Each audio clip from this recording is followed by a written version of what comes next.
The Water Lily, the Gold Spinners. Once upon a time, in a large forest, there lived an old woman and 3 maidens. They were all 3 beautiful, but the youngest was the fairest. Their hut was quite hidden by trees, and none saw their beauty but the sun by day and the moon by night and the eyes of the stars.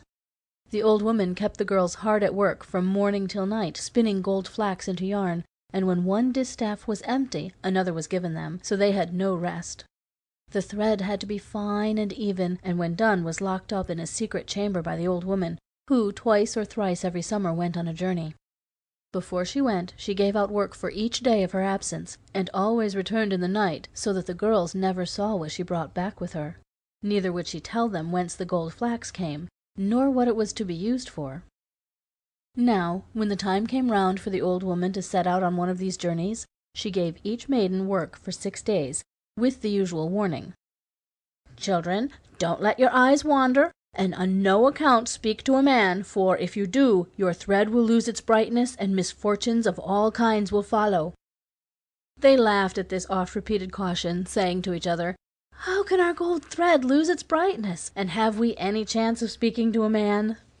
On the 3rd day after the old woman's departure, a young prince, hunting in the forest, got separated from his companions and completely lost. Weary of seeking his way, he flung himself down under a tree, leaving his horse to browse at will, and fell asleep. The sun had set when he awoke, and began once more to try and find his way out of the forest. At last he perceived a narrow footpath, which he eagerly followed, and found that it led him to a small hut. The maidens, who were sitting at the door of their hut for coolness, saw him approaching, and the 2 elder ones were much alarmed, for they remembered the old woman's warning. But the youngest said, "Never before have I seen anyone like him. Let me have one look." They entreated her to come in, but, seeing that she would not, left her, and the prince, coming up, courteously greeted the maiden, and told her he had lost his way in the forest and was both hungry and weary. She set food before him, and was so delighted with his conversation that she forgot the old woman's caution and lingered for hours. In the meantime, the prince's companions sought him far and wide, but to no purpose. So they sent 2 messengers to tell the sad news to the king, who immediately ordered a regiment of cavalry and one of infantry to go and look for him. After 3 days' search they found the hut. The prince was still sitting by the door, and had been so happy in the maiden's company that the time had seemed like a single hour. Before leaving, he promised to return and fetch her to his father's court, where he would make her his bride. When he had gone, she sat down to her wheel to make up for lost time, but was dismayed to find that her thread had lost all its brightness.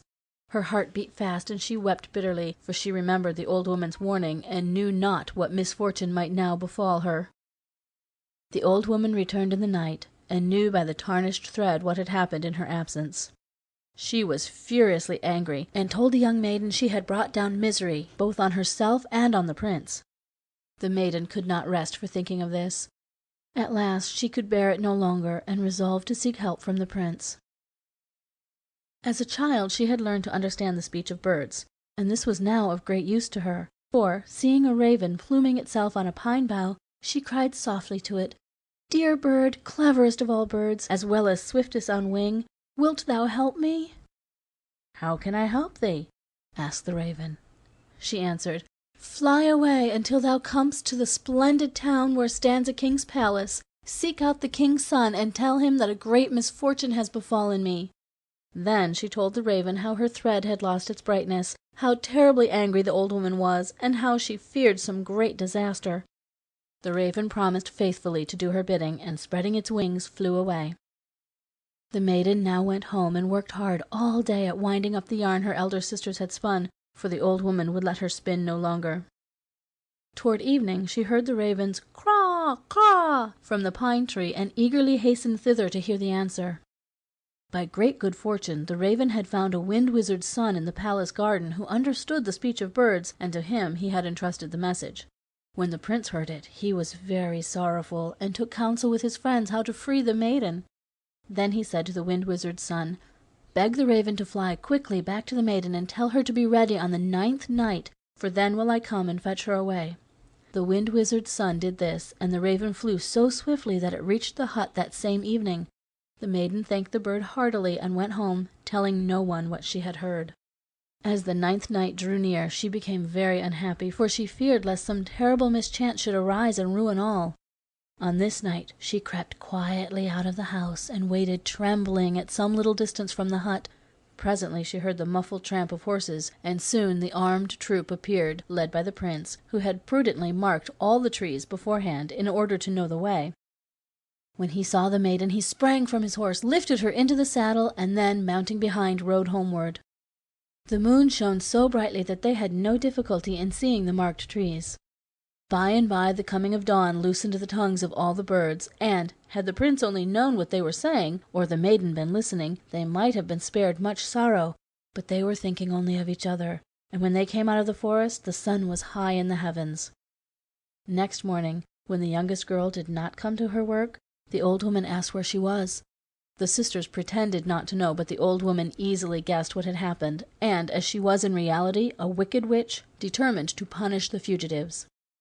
Accordingly, she collected 9 different kinds of enchanter's nightshade, added some salt, which she first bewitched, and, doing all up in a cloth into the shape of a fluffy ball, sent it after them on the wings of the wind, saying, "Whirlwind, mother of the wind, lend thy aid 'gainst her who sinned. Carry with thee this magic ball, cast her from his arms forever, bury her in the rippling river."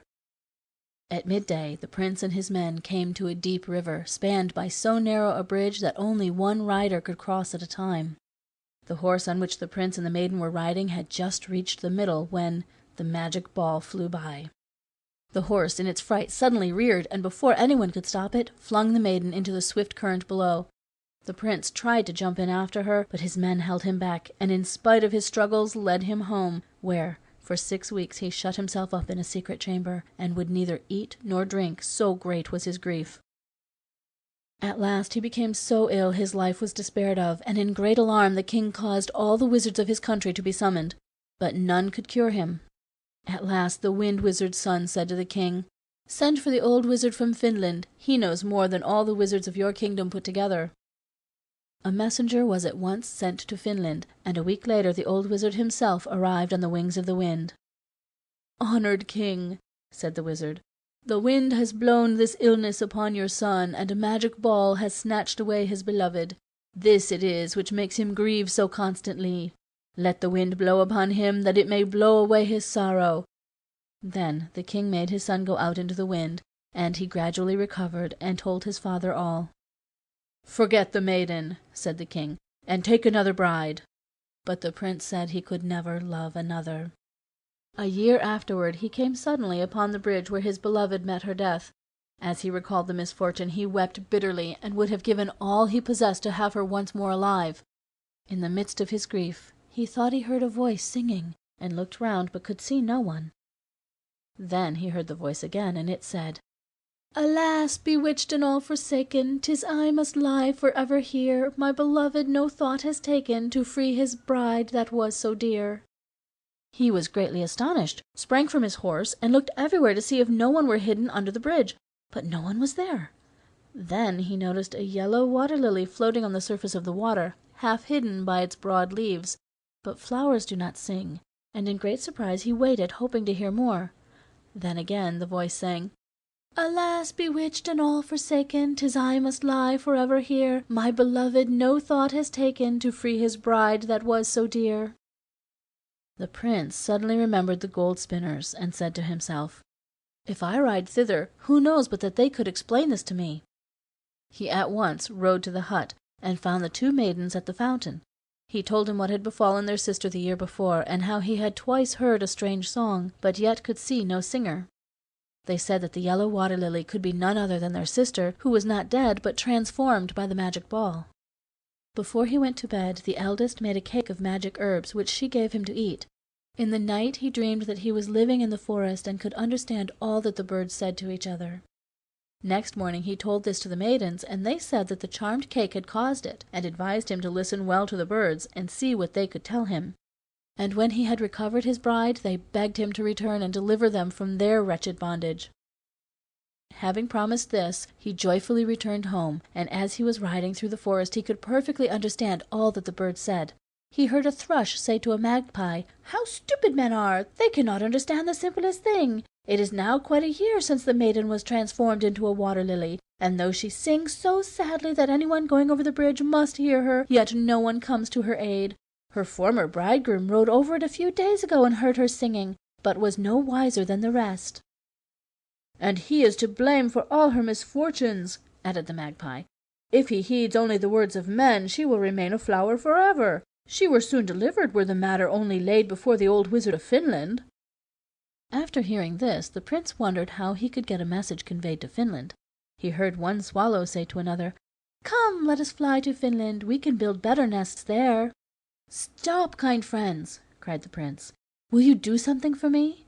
The birds consented, and he said, "Take 1,000 greetings from me to the wizard of Finland, and ask him how I may restore a maiden transformed into a flower to her own form."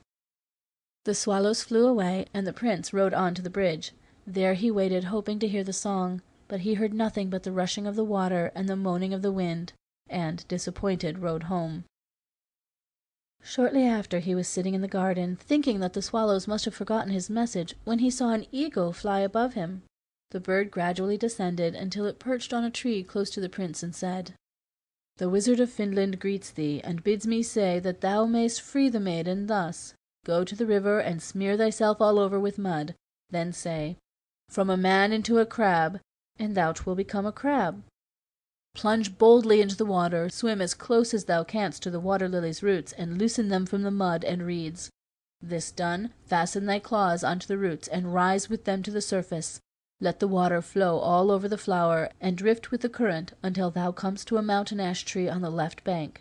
There is near it a large stone. Stop there and say, 'From a crab into a man, from a water-lily into a maiden,' and ye both will be restored to your own forms." Full of doubt and fear, the prince let some time pass before he was bold enough to attempt to rescue the maiden.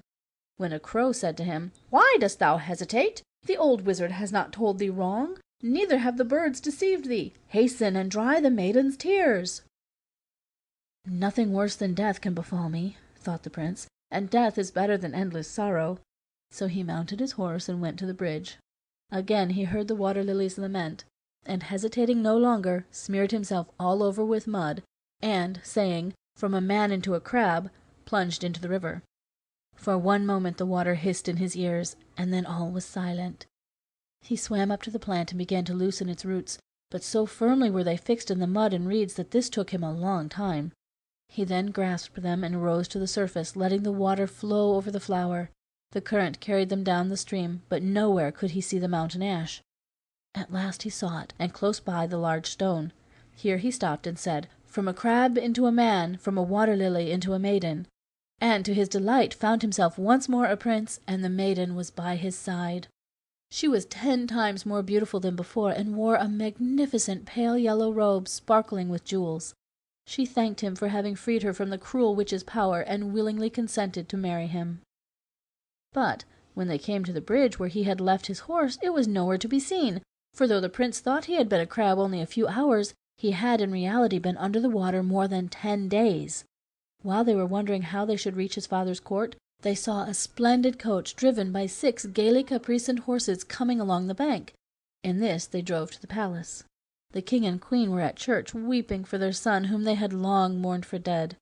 Great was their delight and astonishment when the prince entered, leading the beautiful maiden by the hand. The wedding was at once celebrated, and there was feasting and merrymaking throughout the kingdom for 6 weeks.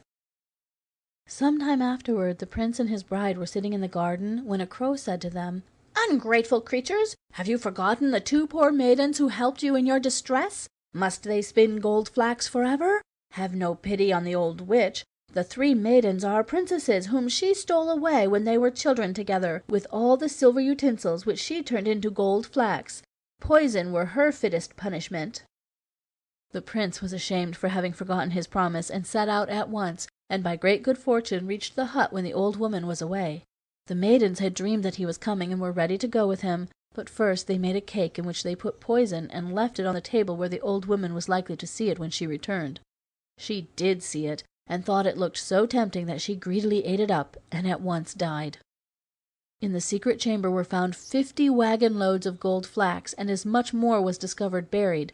The hut was razed to the ground, and the prince and his bride and her 2 sisters lived happily ever after. End of The Water Lily, the Gold Spinners.